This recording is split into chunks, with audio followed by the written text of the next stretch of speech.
குரல் கிட்டத்தட்ட அவர் குரல் தான் நான் உறுதிப்படுத்துகிறேன். அவருடைய உள்ள குமுறலை பேசியதில் தவறில்லை என்பது எனக்கு கருத்து.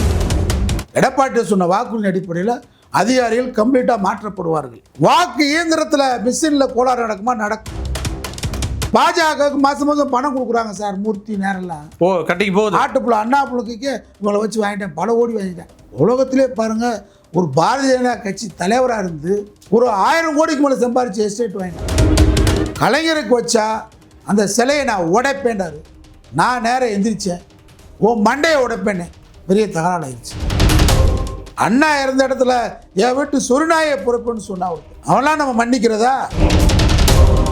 புதிய சிந்தனை நேயர்களுக்கு வணக்கம். இன்றைய சிறப்பு நேர்காணலில் நம்முடன் இருக்கும் சிறப்பு விருந்தினர் அண்ணா திராவிட மக்கள் முன்னேற்ற கழகத்தின் பொதுச் செயலாளர் வழக்கறிஞர் திரு பசுமன் பாண்டியன் அவர்கள். சார் வணக்கம்.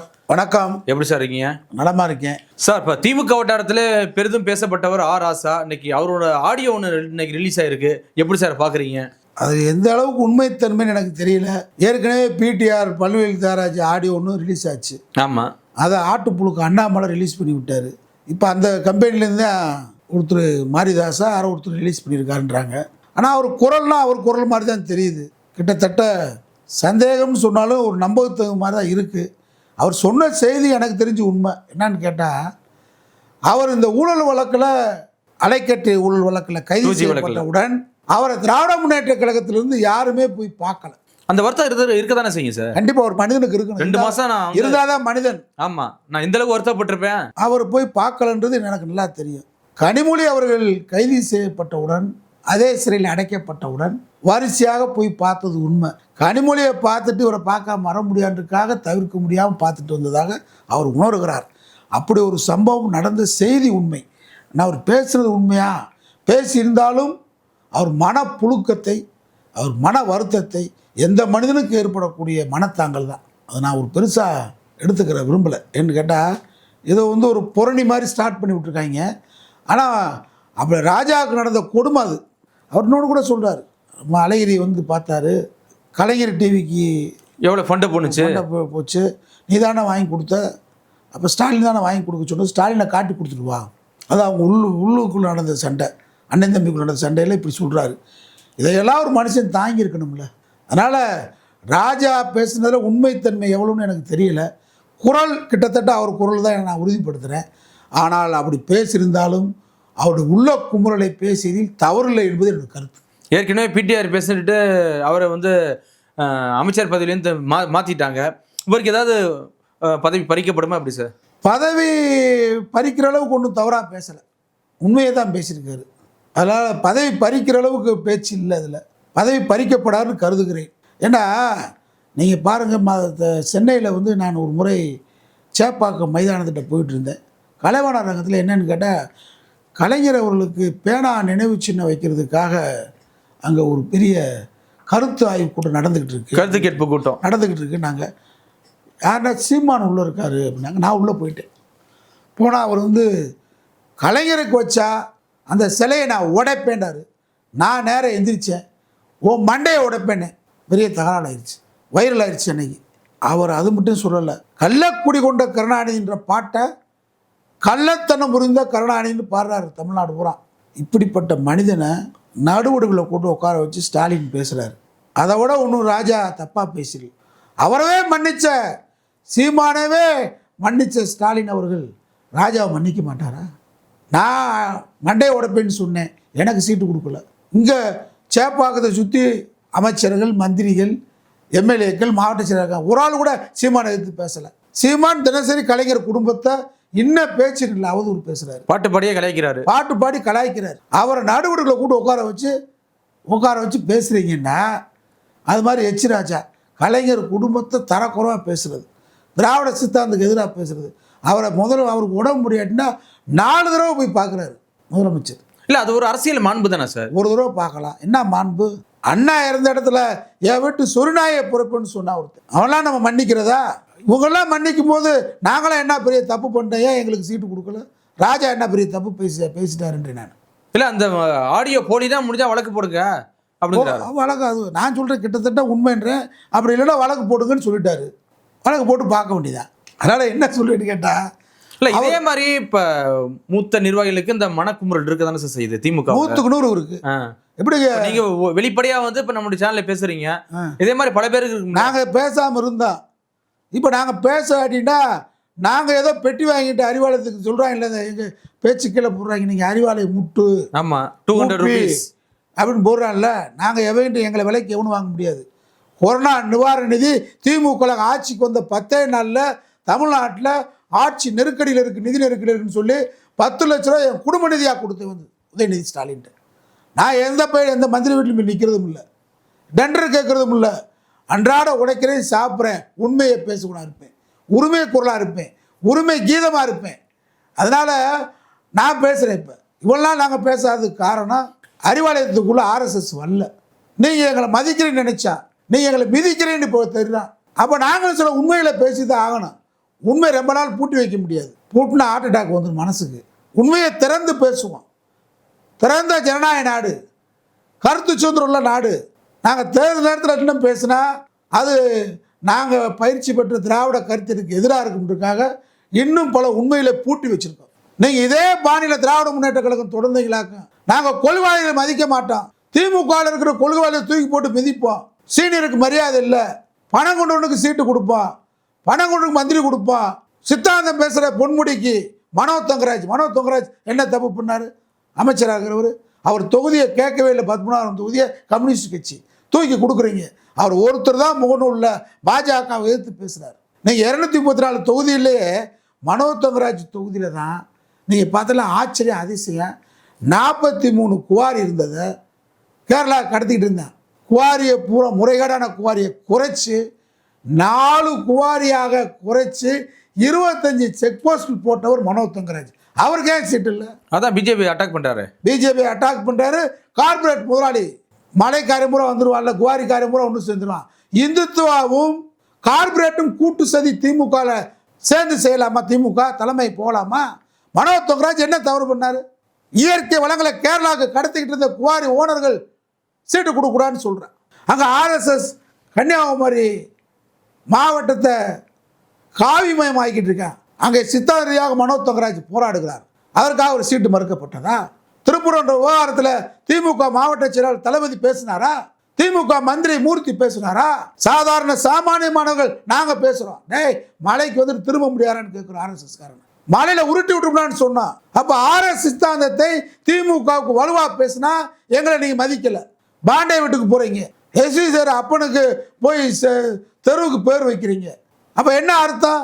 உங்களை காலமெல்லாம் மதிக்கிறான், எங்கள் இளமையெல்லாம் தொலைச்சிட்டோம். நாங்கள் கோடான கோடி பணத்தை செலவு பண்ணியிருக்கோம், வாழ்வு இழந்திருக்கிறோம், இன்பங்கள் துக்கங்கள் சுகங்கள் அனைத்தும் இழந்திருக்கோம். திராவிட கருத்தியலுக்கு அழிஞ்சு போகிறான்னு சொல்கிறீங்களா?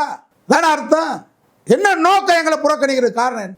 அப்போ யாரை நீங்கள் தூக்குறீங்க? எஸ்வி சார் வீட்டுக்கு போகிறீங்க, உங்களை முழுமையாக இருக்கக்கூடிய பாண்டவை கூட்டு திமுக மேடையில் ஸ்டாலின் பிறந்தநாள் விழா நடத்துறீங்க. என்ன கலாச்சாரம்? பொங்கி எழுந்துருவோம். தேர்தல் முடியட்டும், காத்திருக்கும். இப்போ இந்த தேர்தல் சமயத்தில் நீண்ட நாட்களாக தமிழ்நாடோட டிஜிபி போடாமல் வச்சுருந்தாங்க. இப்போ தேர்தல் வந்த பிறகு பார்த்தீங்களா டிஜிபி போட்டாச்சு அப்படின்னு சொல்லி இன்னைக்கு பேச்சு பெருசாக அடிபடுது. எப்படி சார்? ஆர்எஸ்எஸ் அனைத்து சித்து விளையாட்டு விளையாடும். ஒவ்வொரு மாநிலத்துக்கு ஒரு ஸ்டைல் வச்சுருப்பேன். ஆர்எஸ்எஸ் பிஜேபி வளர்க்குறதுக்கு ஒடிசாவில் அங்கே தலைமைச் செயலாளர் இந்த பாண்டியனை தமிழன் திருட்டு பயின்னு சொல்லி ஒரு பிரச்சாரத்தை பண்ணேன். புவனேஸ்வரி அந்த கோயிலுக்குள்ளே இருக்கக்கூடிய சாவியை தூக்கிட்டு போயிட்டான்னு நகையில் ஆட்டையை போட்டான். தமிழன் திருடன் பிரச்சாரம் பண்ணாங்க, வெற்றி பெற்றான். உத்தரப்பிரதேசத்தில் ராமரை காட்டுவான், ஆந்திராவில் பவன் கல்யாணம் காட்டுவான். ஒவ்வொரு மாநிலத்துக்கு ஒரு யுக்தி வச்சுருப்பான். தமிழ்நாட்டில் எடப்பாடி பழனிசாமியை கூப்பிட்டு அமித்ஷா நீ முதலமைச்சர் அமைதியார், ஒரு வேலையை பார், நான் உருவாக்கி காட்டுறேன்னு சொல்லியிருக்கான். அப்போ அவர் என்ன சொல்லியிருக்காரு? அதிகாரியில் மாற்றம் நடக்கும். எடப்பாடி சொன்ன வாக்குறுதி அடிப்படையில் அதிகாரிகள் கம்ப்ளீட்டாக மாற்றப்படுவார்கள். வாக்கு இயந்திரத்தில் மிஷினில் கோளாறு நடக்குமா? நடக்கும். இதையெல்லாம் தடுக்கக்கூடிய கெப்பாசிட்டி எங்களை போன்ற தளபதிகள் திராவிட இயக்க தளபதிகளுக்கு உண்டு. கருணாஸ் தடுக்க முடியுமா? வாக்குச்சாவடி இயந்திரத்துக்குள்ளேயே நாங்களாம் வாக்குச்சாவடி மிஷினில் ஃப்ராட் இருந்தால் ஒதுக்கிடுவோம். எங்களை அறிவிக்க விடாமல் போக முடியாது. அந்த முப்படையை சந்திக்கக்கூடிய ஆற்றல் நாங்கள் பெரியார் தொடர்னுக்கு உண்டு. ஆனால் இப்போ அதிகாரிலாம் மாற்றிட்டாங்களா சார்? மாற்ற போகிறேன். அவங்க சொல்கிறபடி தான் நடக்கும். வட இந்தியாவிலேருந்து போலீஸ் வர போகிறேன், ஆந்திரா கம்பெனி வரப்போகுது, டெல்லி கம்பெனி வரும். நீங்கள் கார்பரேட்டும் முதலாளித்துவம் வளர்த்துக்கு இருக்கீங்க. தொண்டனை தயார் பண்ணணும்ல. திராவிட முன்னேற்ற கழக தொண்டனே எழுந்து வா அப்படின்னு கலைஞர் சொன்னால் எவனு எந்த பைசா எதிர்பார்க்காம கொடியோட வாண்டா தடியோட போவோம், தடியோட வாண்டா கம்பியோட போவோம். எங்களுக்கு அர்த்தம் தெரியும் கலைஞர் சொல்கிறது. நீங்கள் வருவானா எந்திரிச்சு கூலிக்கு கால் பிடிக்கிறீங்க. காலையில் 7 மணிலேருந்து 2 மணி வரைக்கும் பெண்கள் உதயசூர்னு கூப்பிட்டு கேட்குறாங்க. 500 ரூபா சம்பளம், கோட்ரு, பிரியாணி. 2 மணிக்கு மேலே அதிமுக கூடிய குடிச்சிட்டு போகிறாங்க 7 மணி வரைக்கும். 3 ஷிஃப்டாக பிரிச்சுட்டாங்க மக்கள். 7 மணிக்கு மேலே கூட்டத்துக்கு தாவேக்காக்கு போயிடுறேன். ஒரே நாளில் 3 கட்சி வீட்டில் போய் பாருங்கள். எல்லா வீட்லேயும் பாவம் அவங்க. நீ பொதுமக்களை ஏமாத்துறீங்க, கொள்ளையடிக்கிறீங்க. பொதுமக்கள் புரிஞ்சுக்கிட்டேன். இந்த நேரம் தான் யாரும் இப்போ கூலி வேலைக்கு போகிறதில்ல, கட்டுமான தொழில் வேலைக்கு போகிறதில்ல, 100 வேலைக்கு போகிறதில்ல. இந்த 23ஆம் தேதி வரைக்கும் கோட்ரு, பிரியாணி, 3 ஷிஃப்ட் சம்பளம் 1500 ரூபா கிடைக்குது. 3 15 ஒரு நாளைக்கு 3 பேட்ச். வீட்டில் எல்லா வீட்லையும் போய் பாருங்க 3 புடவை இருக்கா சார்? இருக்கு. திமுக புடவை ஒன்று, அதிமுக புடவை ஒன்று இருக்கு, தாவேகா புடவை ஒன்று. இப்போ உண்மையிலே சொல்லணும்னா விஜய்க்கு ஒரு கூட்டம் வர்றேன், அவனுக்கு காசு கொடுக்காம கூட்டம் வர்றேன். காசு கொடுக்காம ஓட்டும் போடுங்க. அது கொள்கை கூட்டம் அல்ல, அது ஆர்எஸ்எஸ் உருவாக்கி விட்ட கூட்டம், கவர்ச்சி கூட்டம். இது நல்ல ஆரோக்கியமான கூட்டம் இல்லை. ஆனால் அவனுக்கு தான் உண்மையிலே பெருங்கூட்டம் சேருது, மறுக்க முடியாது. இப்போ அவர் தான் ஓட்டை பிரிப்பார் சார். திமுக ஓட்டை எப்படி? திமுக ஓட்டெல்லாம் பிரிக்க முடியாது. அவர் புதிய ஓட்டு வாக்காளர்களை பிரிப்பார். ஆனால் மேடைக்கு மேடை திமுகவா டிவிக்கு வாங்குறாரு சார். டிவிக்காவை எதிர்த்து திமுகவில் உருவாக்கட்ட ஆளுகளை நாங்கள் பேசி தவிச்சு போனோம். எங்களுக்கு ஒன்றும் கொடுக்க மாட்டேன்ற. கொடுத்தாலும் மூர்த்தியை விட்டு பேச சொல்லு பார்ப்போம். டிவிக்காவை பிரதமர் மோடி எதிர்த்து பேச சொல்லு, மூர்த்தியை விட்டு, நேரு விட்டு. இவங்கெல்லாம் பாஜகவுக்கு மாதம் மாதம் பணம் கொடுக்குறாங்க சார். மூர்த்தி நேரெல்லாம் கட்டிக்கு போகுது. ஆட்டுப்புள்ள அண்ணா புழுக்கைக்கு இவங்களை வச்சு வாங்கிட்டேன், பல கோடி வாங்கிட்டேன். உலகத்திலே பாருங்கள், ஒரு பாரதிய ஜனதா கட்சி தலைவராக இருந்து ஒரு 1000 கோடிக்கு மேலே சம்பாரிச்சு எஸ்டேட் வாங்கிட்டேன். பூரா திமுக மந்திரிட்டு வாங்கினது தான். எல்லா மாதம் மாதம் படி எழுக்கிறது. அடி என்னை பற்றி பேசாதுன்னு ஈடி ரைடு எங்கே வருது? அவன் ஈடின்றான். இவங்க பணத்தை கட்டிடுறாங்க. செந்தில் பாலாஜியை நான் பாராட்டுவேன். செண்டேவை ஆக்க பார்த்தாங்க, சோதனை அனுபவிச்சுட்டாரு. கொங்கு மண்டலத்தில் திமுக வீக்கு. செந்தில் பாலாஜி பம்பரமாக பணியாற்றி வெற்றி தர்றாரு, அது பாராட்டலாம். மற்றாலாம் டூப்ளிகேட். அதனால் எல்லாம் பிஜேபிக்கு பயந்தது. பூரா பிஜேபிக்கு அப்பம் கட்டுறாங்க. என்னை முதலமைச்சர் கூப்பிட்டு பேசுனா நான் பேச தயாராக இருக்கேன். ஆனால் அண்ணாமலை இந்த முறை போட்டு இல்லையே சார். அண்ணாமலைக்கு என்ன தேவை? திமுக வச்சு 5 வருஷம் அடித்து நொறுக்கிட்டேன், பணம் சம்பாதிச்சாச்சு. கோயம்புத்தூரில் பெரிய பில்டிங்கு, பெரிய கட்டடம், காம்ப்ளெக்ஸு, எஸ்டேட்டு, ரியல் எஸ்டேட் பண்ணுறாரு. அவர் என்ன சொன்னார் 2 வருஷத்துக்கு முன்னாடி?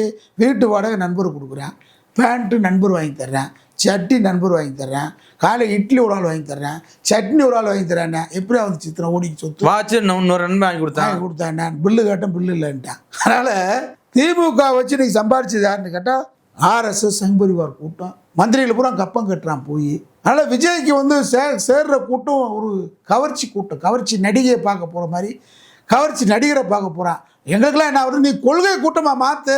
உன்னை நம்பி இளைஞர்கள் வர்றாப்ப தளபதி ஸ்டாலினுக்கும் தம்பி உதயநிதிக்கும் எடப்பாடி பழனிசாமிக்கும் ஒரு கூட்டம் வரும், கட்சி தலைவர், அவ்வளோதான். ஆனால் பெருங்கூட்டத்தை காமிக்கிறாங்க பார்த்தீங்களா? எல்லாம் ஆடு மாடு அடைச்சி கொண்டு வந்து மாதிரி காசு கொண்டு வந்து இறக்குறாங்க. ஆட்டை தொட்டி மாதிரி. பேச்சாளர் எங்கேயாவது வேறு பேச்சாளருக்கு பேசுகிற இடம் இருக்கா? ஆசிரியர் வீரமணி பேசுகிறாரா? திமுகவில் பேச்சாளர் முன்னாடி நாங்கள்லாம் இருக்கும்போது வெற்றி கொண்டாம் பேசுகிறார், ஆடலரசு பேசுகிறார், கூத்தரசன் பேசுகிறார், விடுதலை விரும்பி பேசுகிறார், புலவர் கண்மணி தமிழரசன் பேசுகிறார், நெல்லை புகாரி பேசுகிறார், திராவிடமணி பேசுகிறார், முருகபாண்டி கச்சேரி நடக்குது, மணிசாமி கச்சேரி நடக்குது, போலீஸ் கண்ணன் பேசுகிறாரு, காக்கா ராதாகிருஷ்ணன் பேசுகிறாரு. இவ்வளவு நான் நடத்திருக்கேன் பேச்சாளர் வச்சு. ஆனால் இப்போ பாட்டி கட்சியில் ஏன்னா ஒருத்தர் நடத்தினா சொல்லுங்க, மந்திரியாக இருக்கிறவங்க பேர் பேச்சாளர் பேரை சொல்லுவாங்க. இப்போ கேபரே டான்ஸ் போடுறாங்க. ஆமாம், ஐபிஎல் டான்ஸ் மாதிரி போடுறாங்க. கலாச்சார சீரழிவுக்கு நம்மளும் துணை போகலாமா திராவிட முன்னேற்ற கழகம்? ஆனால் திரு விஜயோட வருகை திமுக பெருசாக பாதிக்குங்கிறாள் சார்.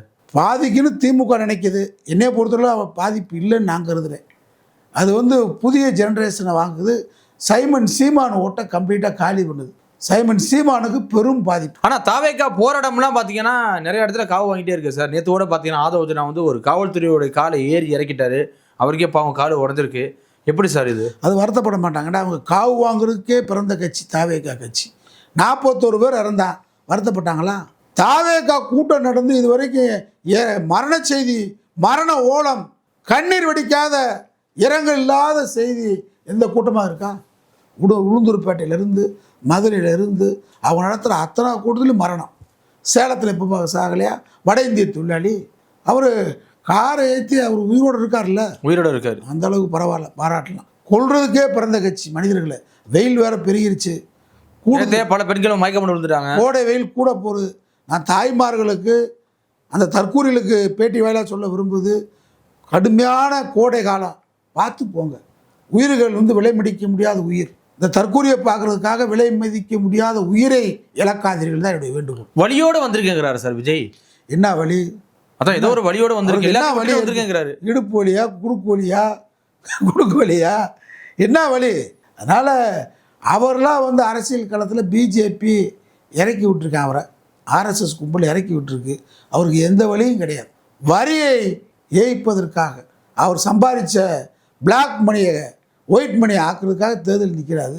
இந்த வரி ஏய்ப்பு பண்ணிக்கிட்டு இருந்தார்ல, இதை காப்பாற்றுறதுக்காக அரசியல் கட்சி தொடங்கி வந்திருக்காரே தவிர, இந்த படையப்பா படத்தில் ஒரு தேர்தல் நின்று செலவு பண்ணுவான் பாருங்க, அருணாச்சலம் படத்தில் அது மாதிரி இப்போ வந்திருக்காரே தவிர ஒரு படத்துக்கு 500 கோடி ரூபா. ஆனால் அவர் வருமான வரி கணக்கு காட்டுறாரு, இந்த இதில் காட்டியிருக்காரு தேர்தலில் 650 கோடி தான் சொத்தான். ஆனால் ஒரு படத்துக்கு 500 கோடி வாங்கினதா சொல்றியே, 500 கோடி இழந்து விட்டு வந்தேன்ற அது குடும்பத்துக்கே கடை கொடுத்துருக்காரு. குடும்பத்துக்கு கடை புஷி ஆனந்த் கடை கொடுத்துருக்காரு. ஒரு தெரிஞ்சா நம்மளும் நீங்களும் கடை வாங்கியிருக்கலாம் போய். உங்களுக்கு நமக்கெல்லாம் கொடுக்க மாட்டாங்க. திரிசா கொடுப்பாரா? ஆமாம். இன்னைக்கு நாயோட வந்துருக்கு தரிசனம் பண்ண கோயிலுக்கு எப்படியாவது தன்னுடைய அன்பு காதலன் வெற்றி பெறணும்னு வந்திருக்காங்க நாயோட. நீ பூனையோட கூட வரலாம். இப்படிலாம் நாடு சீரழிஞ்சு போயிட்டுருக்கு, கேடுகட்ட நாடாக போயிட்டுருக்கு. நடிகனை பார்க்கலாம், திரைப்படத்தில் பார்க்கலாம், ஆனால் அரசியலுக்கு கொண்டு வந்து விடலாமா? அதை பார்க்குறதுக்காக உயிரை விடலாமா? எண்ணி பார்க்கணும். கண்டிப்பாக சார், நிறைய விஷயங்கள் பேசியிருக்கேன். தொடர்ச்சியாக சந்திப்போம். மிக நன்றி சார். நன்றி.